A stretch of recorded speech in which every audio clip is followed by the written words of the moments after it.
ایک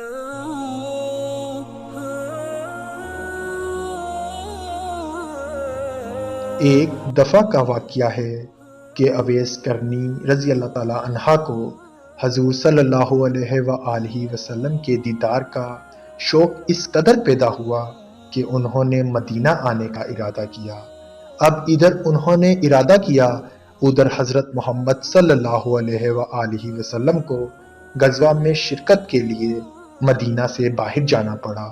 لیکن حضرت محمد صلی اللہ علیہ وآلہ وسلم نے حضرت عائشہ صدیقہ سے فرمایا کہ میرے جانے کے بعد شاید کوئی مہمان آئے، اگر وہ یہاں آئے تو اس کی خوب خاطرداری کرنا اور ہر طرح سے خیال رکھنا،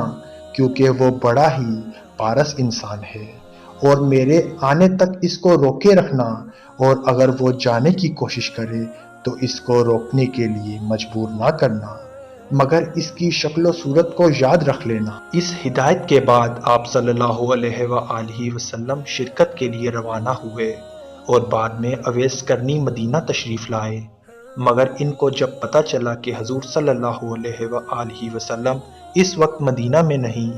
تو انہوں نے اسی وقت واپس جانے کا فیصلہ کیا۔ ان کو روکنے کی بڑی کوشش کی گئی، مگر وہ نہ رکے اور نہ ہی کسی قسم کی خاطرداری کروائی اور واپس لوٹ گئے۔ جب نبی کریم صلی اللہ علیہ وآلہ وسلم مدینہ میں تشریف لائے تو آتے ہی انہوں نے حضرت عائشہ صدیقہ سے سوال کیا، کیا کوئی مہمان آیا تھا؟ امیر المؤمنین نے عرض کیا، اے اللہ کے رسول، ایک شخص جو یمن سے آیا تھا، آپ کو نہ پا کر وہ ایک لمحہ بھی یہاں نہ رکا اور واپس چلا گیا۔ رسول اللہ صلی اللہ علیہ وآلہ وسلم بولے، عائشہ پتہ ہے وہ کون تھا؟ عرض کیا، رسول اللہ میں نہیں جانتی۔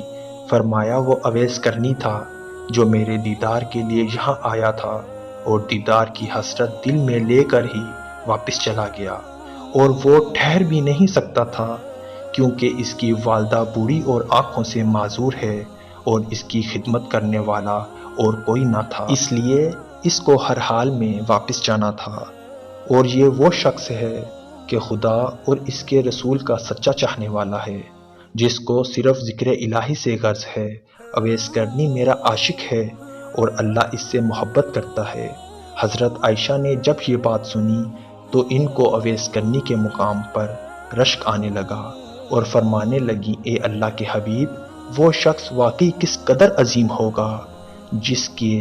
زاہد تقوی اور عبادت کی تعریف خدا اور اس کا حبیب کرے۔